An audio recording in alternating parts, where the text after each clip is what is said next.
Nesse vídeo a gente vai passar um pouco sobre todo o processo aqui de configuração recomendada do WP Rocket. A ideia é a gente passar a entender o que é cada ponto e como que ele pode auxiliar no processo aqui de cacheamento, de performance do nosso projeto e entender também o que pode até gerar impacto dependendo do cenário. Então esse é um projeto local que eu criei, o plugin ainda está desativado, eu vou ativar aqui agora, a última versão que tem no momento disponível para esse plugin. A partir do momento que eu ativo, ele já aparece aqui a opção no menu superior aqui e também no menu lateral em configurações, tá? Eu vou vir o primeiro item aqui, eu vou vir na parte de otimização de arquivo. Inicialmente, a parte de configuração ela vai vir totalmente limpa, mas aí vocês podem replicar de acordo com essa necessidade. Então aqui nessa primeira parte de otimização de arquivo, o que ele mostra que é importante a gente ter no nosso cenário. O primeiro item de minificação de arquivos, o que ele vai fazer? Ele vai minificar os arquivos e deixar tudo em uma linha. Ele é um processo interessante porque ele remove toda a parte de indentação, quebra de linha e deixa o arquivo um pouco mais leve, tá? Ele é um processo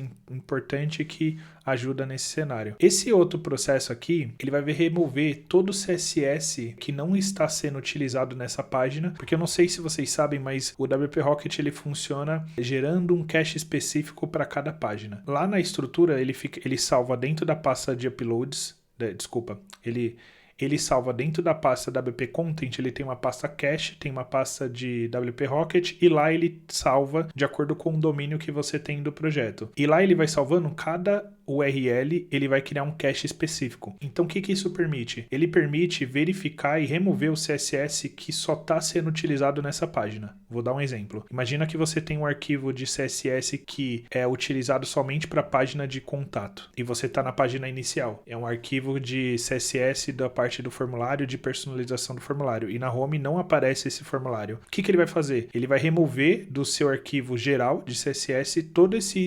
CSS que não está sendo usado, todo esse estilo que não está sendo usado nessa página. E aí com isso ele traz um grande ganho de performance, porque imagina que metade do seu CSS não é utilizado na página inicial. Ele vai deixar o arquivo 50% mais rápido, mais leve, e com isso auxilia no processo tanto de carregamento como também de compilação, de mostrar esse arquivo no final. E aí um ponto interessante é como que funciona o processo aqui do WP Rocket. Além de minificar, ele unifica tudo em somente um arquivo e ele traz isso de uma forma inline, quando você ativa essa opção. O que isso significa? Por padrão, quando você cria um CSS, ele funciona como uma requisição que é adicionada no seu arquivo. Então toda vez que você entra, ele carrega tanto as páginas e os arquivos de requisição externa, como imagem, CSS, JavaScript. Quando você deixa ele inline, seria como se você não estivesse utilizando um arquivo externo. Ele utiliza de forma interna. Isso evita com que você tenha solicitações para carregar o CSS e aí sim mostrar na página. Ele já retorna todo o HTML com o CSS totalmente pronto já dentro da página. Então ele não tem o trabalho de fazer uma requisição externa. Isso deixa, além de o CSS ele tá mais leve por só carregar o que é necessário para a página, ele ainda deixa muito mais leve porque ele não tem que fazer uma requisição para retornar, carregar e aí sim mostrar na página. Então isso influencia muito na questão da performance também. Só que aqui tem um ponto interessante que é, quando você tem elementos que não estão aparecendo na tela, por exemplo, um submenu, um modal,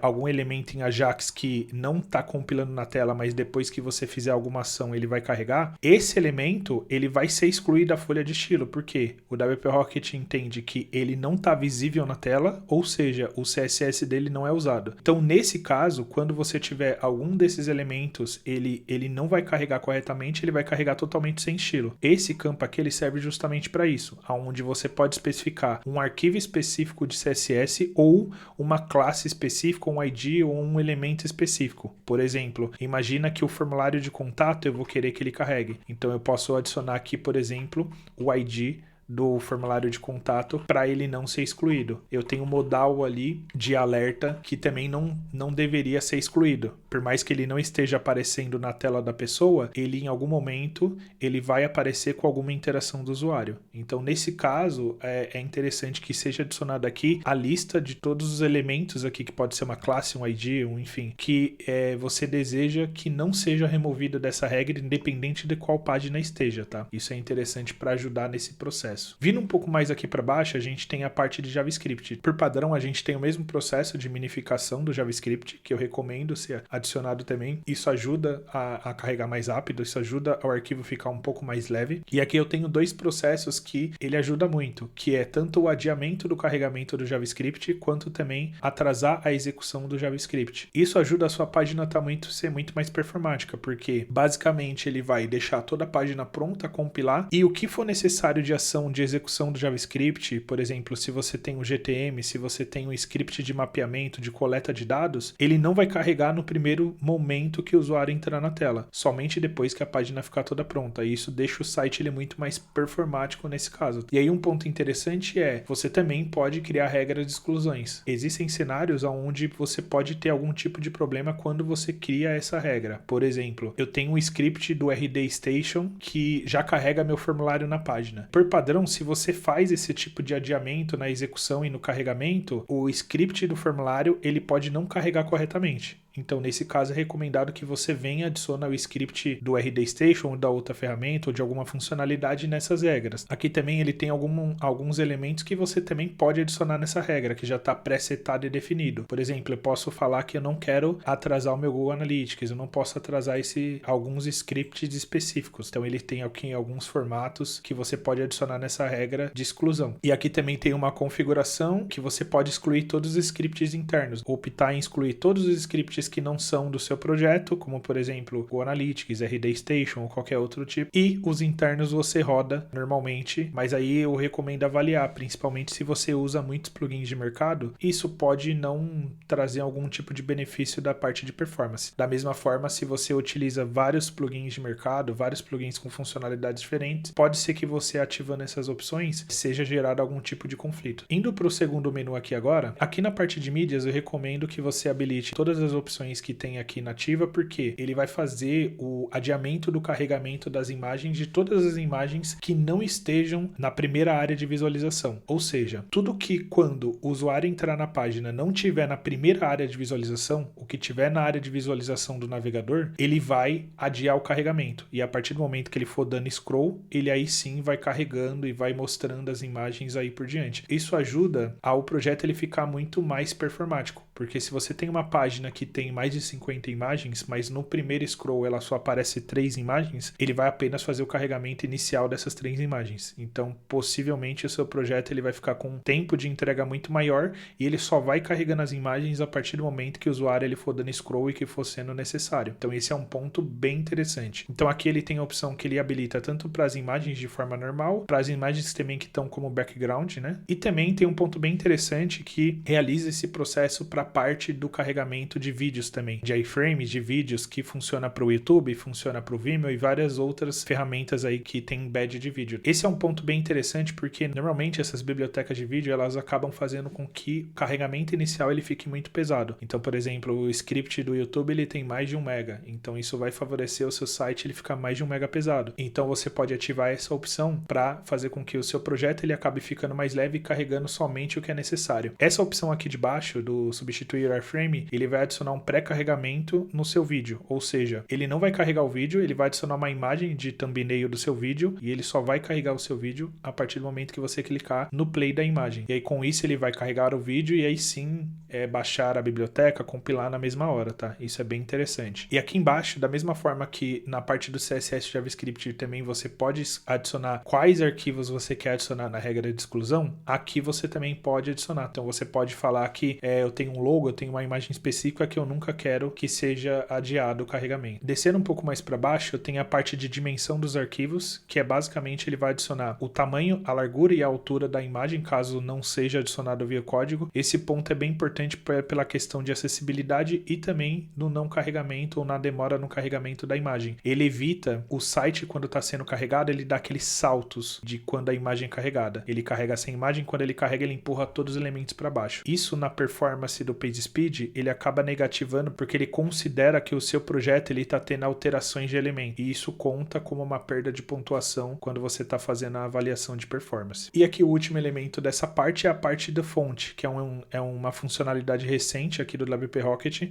que isso ajuda a fazer um pré-carregamento e também um armazenamento das fontes que você tem no seu projeto. Isso levando em consideração que as suas fontes elas são do Google ou são fontes internas que estão sendo adicionadas aí no seu próprio tema. Isso deixa o seu site mais performático porque ele faz um tratamento de não depender do retorno do servidor do Google para mostrar a fonte e isso acaba atrapalhando o seu LCP final. Isso é bem interessante e favorece aí o seu site ele ficar abaixo dos 2.5 segundos aí da nota do PageSpeed. Aqui no pré-carregamento, basicamente eu estou especificando se de fato eu vou querer atribuir para a responsabilidade do Chrome o processamento do cache do meu site. O que isso significa? Se eu deixar essas opções desativadas, o meu cache ele só vai ser gerado a partir do momento que as pessoas entrarem na minha página. Então imagina que eu tenho um site que tem 100 páginas. Se eu não tiver essa opção ativa, o cache ele só vai ser gerado e só vai ser compilado a partir do momento que alguma pessoa acessar alguma página específica. Ela acessou essa página, ele vai começar a gerar o processo de cache, vai finalizar e o próximo acesso ele já vai ter um cache pronto dessa página.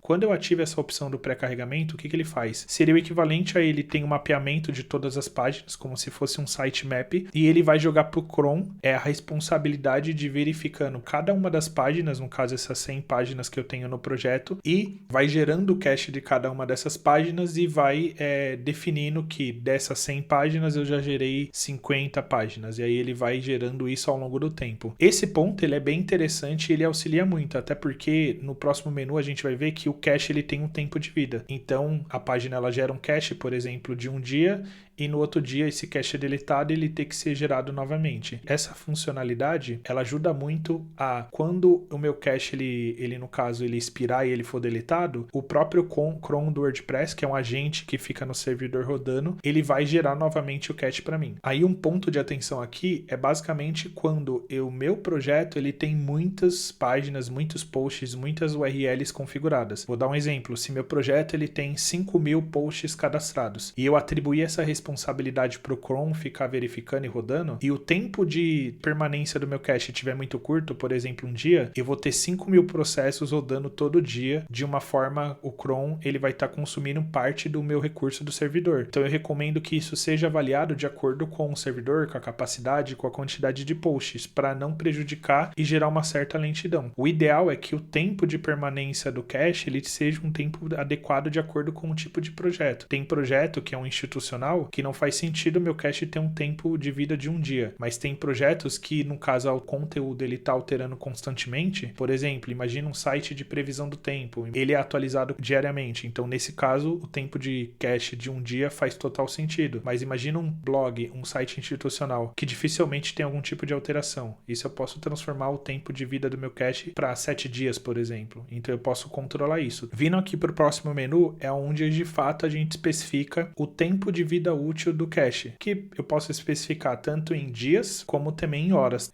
Nesse caso aqui do meu projeto, considerando que ele vai ser um site institucional, eu vou deixar aqui 7 dias, que geralmente é um tempo válido ok para o cache. E também tem como eu especificar, trazer algumas especificações aqui aonde não deve ser armazenado o cache. Por exemplo, para todo o meu projeto ele vai ter um cache sendo armazenado que vai ter um tempo de duração de 7 dias. Mas para a página de contato, por exemplo, pode ser que eu tenha uma funcionalidade que verifica uma API e traz uma informação em tempo real. E aí eu não quero cachear essa página. O que eu posso fazer? Eu posso especificar que tudo vai ser cacheado menos a minha página de contato. Da mesma forma, eu também posso especificar que um cookie específico ele não vai ser cacheado também. Por exemplo, quando abre um modal para a pessoa, esse modal ele gera um cookie para o modal ele não ser aberto novamente para a pessoa. Eu posso especificar que também esse cookie que é gerado ele não vai ser armazenado cache. Ou para agentes específicos, que vai definir o navegador mobile específico. Por exemplo, eu posso falar que para um Internet Explorer, que nem existe mais, um Safari, alguma coisa do tipo, ele também não vai armazenar. Enfim, tem outras opções aqui que você pode até ler mais e depois ir consultar aqui também na documentação do WP Rocket, ele explica muito como que a gente pode utilizar. Normalmente esse tipo de cenário você usa em casos mais específicos, tá? Aqui na parte do banco de dados, assim, você pode fazer uma limpeza.